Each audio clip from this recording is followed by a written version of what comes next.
Hi, sixth graders. Hope everybody is doing well this week. And I am excited to share with you today a lesson and a unit that I really, really love. This is something that I created for my students at my old school and is growing to share with you at High Point. And I'm really excited to share it with you today, and we're going to do a little project, very quick and simple kind of creative project to go along with it. So before we begin, I just want to check in with you. A number of you have not sent me blackout poems still. I'm going to check in with your teacher. It is a part of your grade for your classroom for language arts, so you do need to do that. It's the participation is required. So we will work out a way for you to turn in that late, but please send them to me. I've gotten about half, but we need to have everybody. So please send them to me as soon as possible, and I'll check in with Mrs. Nguyen about that as well.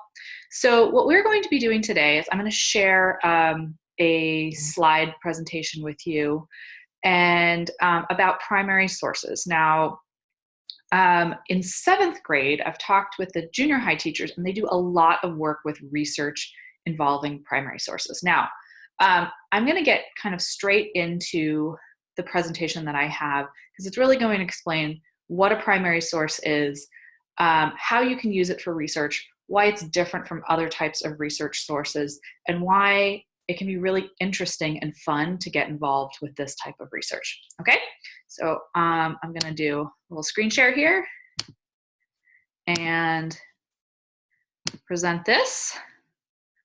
So primary sources, using historical clues to tell stories. So here we go. Okay, so what's a primary source? It's something that comes straight from history without being interpreted. We're talking about things like documents, photographs, letters, actual artifacts, things like a flag from a battlefield, an item of clothing that somebody wore, a bottle, tool, things that like can tell part of a story of history because they were part of it, because they actually were there, as opposed to a secondary source, which is somebody usually in present day, but somebody after the fact writing about history. Okay, so here's some examples of types of primary sources. So letters and diaries. These tell you what happened, not just from somebody who read about things that happened, but from somebody who was actually there.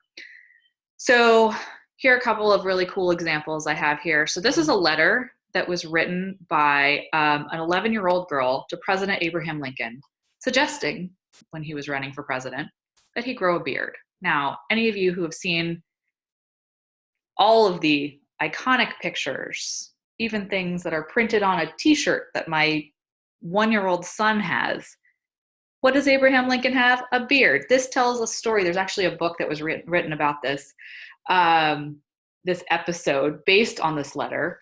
But this is the actual letter in which this girl suggested that Abraham Lincoln wear a beard. So you can see from history that this is something, it tells the story of this event happening.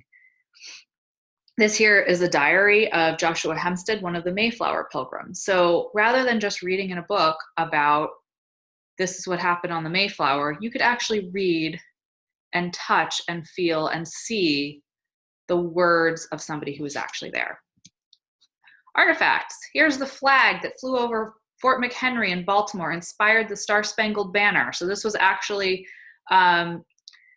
the flag that was flying over this fort that the author of the Star-Spangled Banner, who wrote the words to that song, saw this flag flying during wartime and wrote the words. So this is actually hanging in the Smithsonian Museum of American History in Washington, D.C. You can go and see this flag. I've seen it. It's pretty cool. That's what museums are filled with, these primary sources. So rather than just reading about it, you can see the actual artifact. Okay, some documents and photographs. These are not from a museum. These are documents that came straight from my family's story. So this is two sides of one card here. It's a small card about the size of a credit card. These are my father's immigration cards. My father was not quite 2 years old when he came to the United States with his parents. They were refugees after World War II and came from a displaced persons camp in Germany after the war. Things that you will learn more about in history at some point, but he and his parents came as refugees, and this was his immigration card. So rather than just hearing my grandparents' stories, I can actually see this makes it so much more real to see what my father looked like at this age, to read the information that he came into the United States. It has all the information about his trip. We could write a story of this. It has the date of his arrival, November 14th, 1950. The port that he came into, we'd have to look that up, but and it says, as this even tells what type of what category of immigrant it was. It says DP, which is displaced persons, which is a refugee. So it has his birth date, January 6th, 1949. And so this tells a story, right? This one little artifact, this one little document tells a story. Okay, so now there's a little quiz portion of the presentation. Primary or secondary source. Here we have a photograph of Martin Luther King giving his I Have a Dream speech. Primary source, secondary source, primary source. And now we have primary or secondary. This is a book about Martin Luther King. Martin's Big Words. It has a lot of excerpts from that speech in it, but it is a book about him written by Doreen Rappaport, who wrote this book fairly recently. Secondary source. Okay, so where do you find primary sources? You can't usually just go to a library and check out a document. You might find them in special collections in libraries, parts of libraries that are more like museum collections. I have a very close friend who works in the New York Public Library on special exhibits like this in their collections. They have all sorts of cool documents, pieces of art, old letters. This is what's called an archive. So here we have, this is one of the places you find them. Archives look like this. See this guy with the beard standing in these rows and rows of boxes? Many libraries and other institutions, government organizations, even businesses have archives, which are basically libraries of stuff. Documents, photographs, artifacts of all sorts that are organized and cared for research and reference purposes. So even a business would have an archive where these kinds of documents are saved, so that if somebody needs to go back and learn something about what happened in a previous, if you're talking about a business, it might be a previous business deal, or something that was sold or something like that, they can go back and research.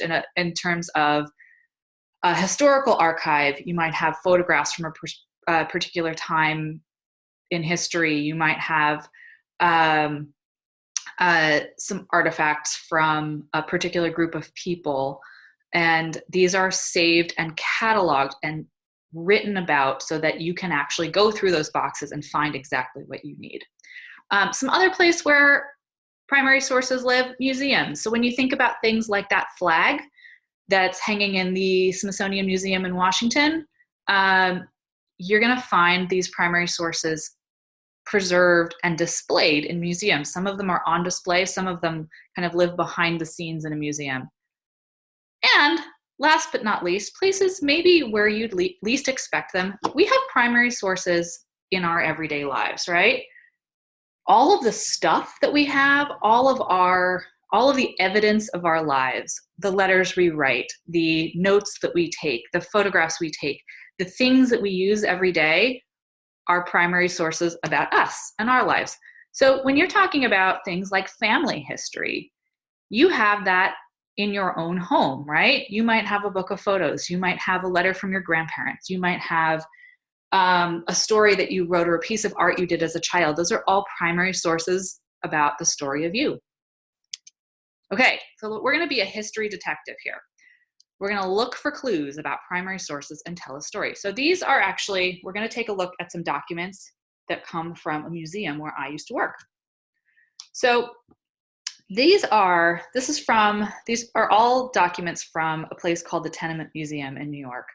That is a museum focused on the lives of people who lived in this particular part of New York City, the Lower East Side, which was and still is and has been for over 100 years, the sort of first place where new immigrants have come. New immigrants come and live all over New York City now, but this was the neighborhood that was like the immigrant hub for hundreds of years. So this museum tells the story of many of the people, families from different cultures who have come and lived in this neighborhood over the years. And it's a place where you can actually go and walk through these buildings, apartment buildings, and see how people lived in different cultures at different times. It's a museum of primary sources. You don't just read about things there or see, things in frames. You actually walk through rooms that feel like you are walking into history. So these are photographs and artifacts that come from their collection. So we're going to kind of tell a story of one family through these primary sources. So here we have, this is Victoria Confino. Here's a photograph of her family. You can see this is her right here, right on the end. And we can see from this photograph a few things about her family. Now, take a minute. I want you to kind of notice, what do you know about her family just by looking at this photograph? Look at the people in it, the other people in it. Look at the way that they're dressed. Look at the expressions on their faces. You could possibly even tell how they might be interacting with each other, although that's a little bit less clear in sort of a staged photograph like this. But maybe you notice how many siblings she has, that her parents are in the picture. You might notice they're dressed kind of plainly. They're dressed formally, like they're taking a picture, but not in a fancy way, like they have a lot of money. So these are some things. You might notice some other things about them, what they look like. Maybe you can even guess where they come from. So let's move on. So we're going to see a different artifact about Victoria Confino's life here. Okay, so this is something that you get. This is a photo or a document from quite a long time ago. As we can see, we have her birth date. This is a report card from 1913, a school report card. PS number 65, girls department. So that was her school. Victoria Confino was 10 years old when she came to the United States. This is a piece of information that we know about her from some of the documents that we have. And we can see now through a report card some information about her school. So what might you be able to notice looking at the information here about how she was as a student? So you can look at her grades and you can see which things she might have excelled in or which things she might have struggled in. Now, as you can see, look at this category right here. Effort. How are her grades here? Pretty good, right? A's and a B plus. These are different. These are like the different terms of the year.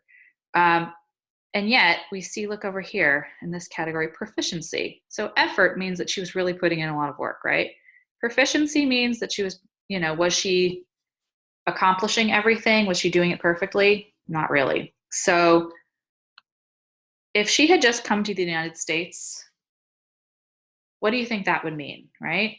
That if she was trying really hard, deportment means behavior. So she's getting good grades in behavior. but her proficiency is still struggling. If she was still learning English, that might have been a challenge for her, right? We also see her address. We know where she was living at the time. So this tells a little bit of a story. Here's a postcard. This was also, all of these documents were found in the apartment where her family lived. So this is her hometown. We know a little bit about where she was from.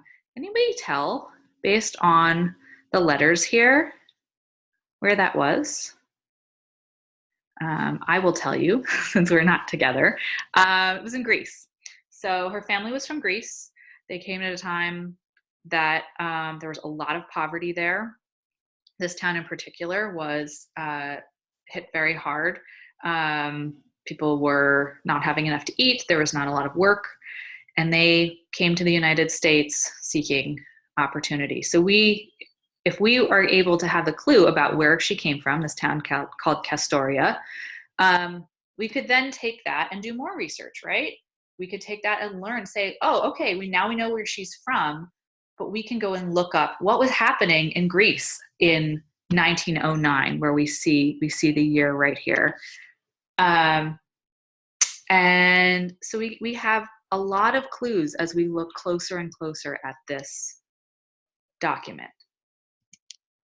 Okay, and now we arrive at what I think is one of the most significant pieces of primary source information we have here. I love this kind of document. I did a whole bunch of research on my own family history using these documents. These are what's called ship's manifests.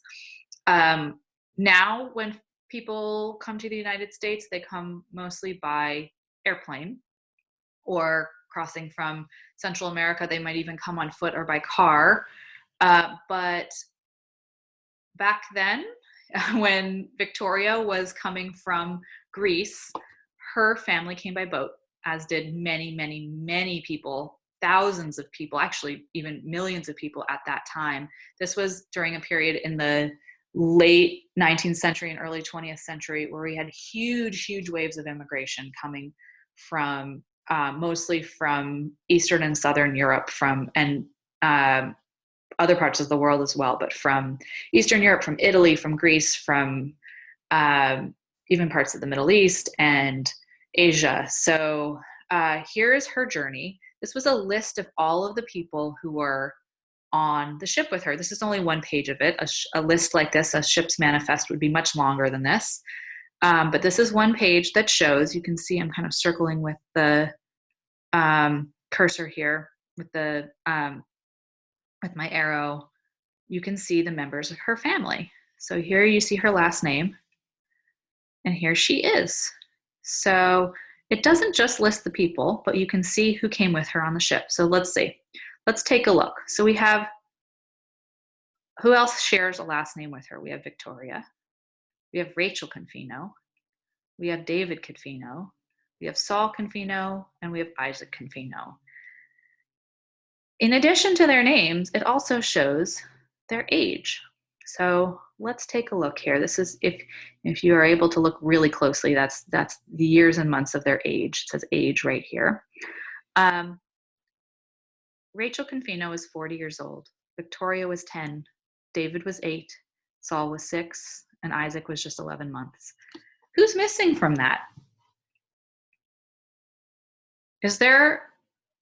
How many adults are in that group? Just one, right? So that leaves us with a very interesting question. If we have 40-year-old Rachel Confino, the only adult, we saw that picture already, right, of her family, and there was a father in that picture. Where is her father? So we can start to piece together a story based on all these pieces of information that we get from these documents. Probably her father was already in the United States, right? If he was not here on the ship, or he somehow came separately, if he was in that picture in the United States, in New York City with them later on, a few months later, and he's not with them on the ship, then he must have come separately. And that's a story in itself. We also have the country they came from. It says Greece. We have, it says race or people. So a lot of times that also meant religion. This says Hebrew, which means that they were Jewish. The town or the city they came from, this is Castoria in Greece. And they also, the last section here was who was sponsoring them or joining them.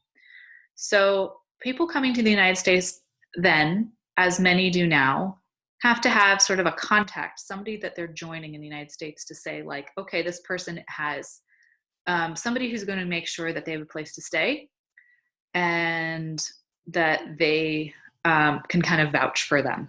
So this, it's hard to read who the person's last name here. It's kind of cut off, but it's Benjamin somebody. So this might have been their father. It might have been an uncle. It might have been somebody else. It might have been some kind of family friend, but this is the person that they would have been meeting. Sometimes these lists have an address of where they were staying. Sometimes they have some other different information they changed over the years and with the different ports that people came into. It also has the name of the ship that they traveled on. And if you wanted, you could look up the SS Argentina sailing from Patras. This was the port that they left from. You could even see a picture of that ship. So this is just a close-up of this ship's manifest. And we are able to really have a story. We know a lot about Victoria Confino that just comes from these artifacts. So I'm gonna go back to talking to you. So I hope that you enjoyed that and learned a little bit about primary sources. And what we're going to do, I've created a Padlet, which I'm not sure if you've used Padlet before. I know that some of the 4th grade teachers use it. It's basically a place where we can kind of create a document together and have you post. It's similar to Flipgrid, which I know that you have used. And I'm going to send you a link to it. And I would like everybody to post a document, an example, a picture of something that you feel like is a primary source that tells a story from your quarantine, that gives some information. I've done it. I've given an example. I'm going to show you. I'm going to go back to screen sharing and I'm going to show you what I put on there. And just a second. You can see mine.